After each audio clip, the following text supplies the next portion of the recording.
کے پاس کو نہ پاسپورٹ تھا نہ ویزا تھا، تو اس کا کیا مطلب ہے کہ یہ لوگ سیدھا ان کا جہاز لینڈ کرتا ہے اور یہ اس میں نہ کوئی امیگریشن ہوتی ہے اور سیدھے باہر آ جاتے ہیں وہ اور جدھر مرضی چلے جاتے ہیں. اس پہ ہمارا فورن آفس جو ہے اس نے اپنے تحفظات کا اظہار بھی کیا ہے. اور اگلی بات میں آپ کو بتاؤں کہ یہ آپ کو اگلے 3-4 دن میں یہ خبریں بھی مل جائیں گی کہ قطر کے امیر جو شیخ تمیم ہیں وہ آ رہے ہیں پاکستان اور انہوں نے شکار کر رہے ہیں بلوچستان کے علاقے واشک میں جا کے.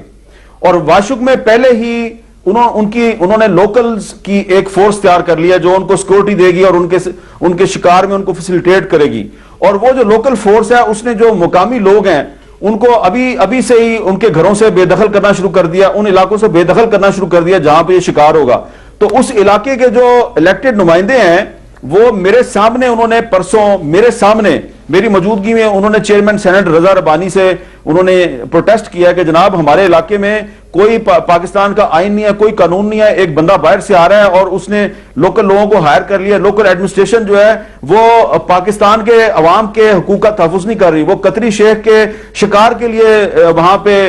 سہولتیں مہیا کر رہی ہے اور لوگ وہاں پہ تنگ ہیں. تو یہ اب کل سینٹ کا اجلاس شروع ہو رہا ہے، کل سینٹ کے اجلاس میں بھی ایک سینیٹر صاحب جو ہیں وہ ریزولوشن اس پہ لا سکتے ہیں. تو یہ ہم اپنی جو قومی ہماری اہمیت ہے، ہم ویسے تو بڑی غیرت کی بات کرتے ہیں لیکن یہاں پہ ہماری جو غیرت ہے وہ آگے ختم ہو جاتی ہے. تو یہ جو معاملہ ہے ہماری حکومت کو چاہیے کہ اس قسم کے معاملات پہ بھی کوئی توجہ دے کہ ٹھیک ہے آپ کے تعلقات اچھے ہونے چاہیے، تمام عرب ریاستوں کے ساتھ تعلقات اچھے ہونے چاہیے، تمام اسلامی ممالک کے ساتھ تعلقات اچھے ہونے چاہیے، لیکن تعلقات کی بہتری کا طریقہ یہ نہیں ہے کہ آپ ان کو شکار پہ بلا لیں اور ان کا جو شوق ہے اس کی تکمیل کے لیے جو پاکستان کے لوگ ہیں جو وہاں کے رہنے والے باشندے ہیں ان کے نہ صرف آپ حقوق کی پامالی کریں بلکہ آپ ان کی عزت نفس کو بھی مجروح کریں اور ان کے نمائندے آپ کی پارلیمنٹ میں اگر ان کے خلاف قرارداد پیش کر دیں گے تو اس سے آپ کے تعلقات ٹھیک ہوں گے یا خراب ہوں گے. تو اس پہ بھی توجہ دینے کی ضرورت ہے. صاحب بڑی امپورٹنٹ بات کی اور 2-3 اہم خبریں اور میں بتا دی مگر جنرل صاحب ایک تو مجھے یہ سمجھ نہیں آتی یہ بڑا تلور کیا ہے،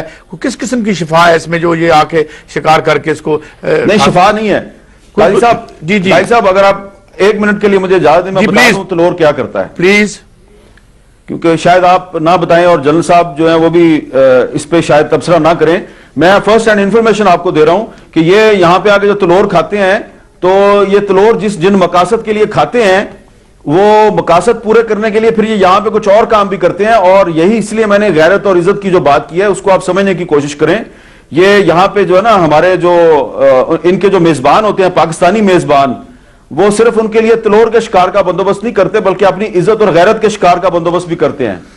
تو یہ بات کوئی کہہ رہا ہے، میں چاہتا ہوں کہ یہ بات ہونی چاہیے. یہی کہوں گا کہ کچھ بھی نہ کہا اور کہہ بھی گئے. بہرحال